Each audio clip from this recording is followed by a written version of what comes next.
Recent టైమ్స్లో ఏం మాట్లాడినా కూడా అవి వైరల్గా మారటం కామన్ అయిపోయింది.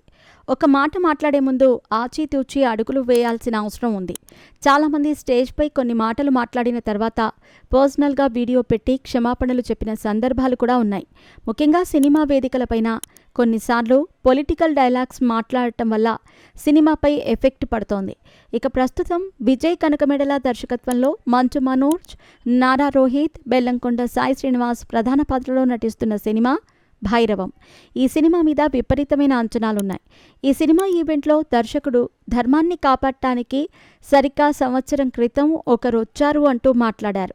అయితే అది పవన్ కళ్యాణ్ను ఉద్దేశించి అన్నారు అంటూ కొంతమంది పవన్ కళ్యాణ్ యాంటీ ఫ్యాన్స్ దర్శకుడిని ట్రోల్ చేయటం మొదలుపెట్టారు. ప్రతి సినిమా ప్రమోషన్కి సంబంధించి ఒక ఇంటర్వ్యూ జరగటం అనేది కామన్గా జరుగుతుంది.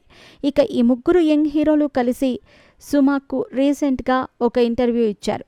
దీంట్లో బెల్లంకొండ సాయి శ్రీనివాస్ పెళ్లి ప్రస్తావన వచ్చింది. పెళ్లి గురించి ప్రశ్న ఎదురైనప్పుడు అన్నీ నాన్నగారు చూసుకుంటారు అని పక్క నుంచి దర్శకుడు మాట్లాడారు. ఆ తర్వాత పెళ్లి గురించి మరికొన్ని విషయాలు మంచు మనోజ్ తెలిపారు. ఈ తరుణంలో బెల్లంకొండ సాయి శ్రీనివాస్ మాట్లాడుతూ కొందరు హీరోలు చూసి 2-3 పెళ్లిళ్ళు చేసుకోవాలి అని ఇన్స్పైర్ అయ్యాను అంటూ చెప్పుకొచ్చాడు.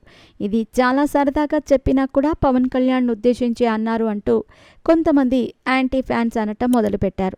మరి కొంతమంది మాత్రం చాలామంది సీనియర్ హీరోల పేర్లను ప్రస్తావిస్తూ వస్తున్నారు. ఇక దీనిపై కూడా బెల్లంకొండ శ్రీనివాస్ సారీ చెప్పాల్సిన పరిస్థితి వస్తుందేమో అనిపిస్తోంది. ఇక ఈ సినిమాకు సంబంధించి అనుకోకుండా కాంట్రవర్సీ మీద కాంట్రవర్సీ వస్తూనే ఉంటుంది.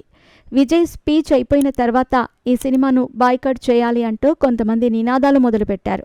ఇక రీసెంట్గా 2011లో పెట్టిన ఒక ఫేస్బుక్ పోస్ట్ గురించి కూడా దర్శకుడిని ట్రోల్ చేయటం మొదలుపెట్టారు కొంతమంది. దీని గురించి నిన్ననే విజయ్ క్లారిటీ కూడా ఇచ్చాడు. ఇప్పుడు పెళ్లిళ్లపై సాయి శ్రీనివాస్ చేసిన కామెంట్స్ వైరల్గా మారాయి. ఇక ఇది ఎంతవరకు దారితీస్తుందో తెలియాల్సి ఉంది.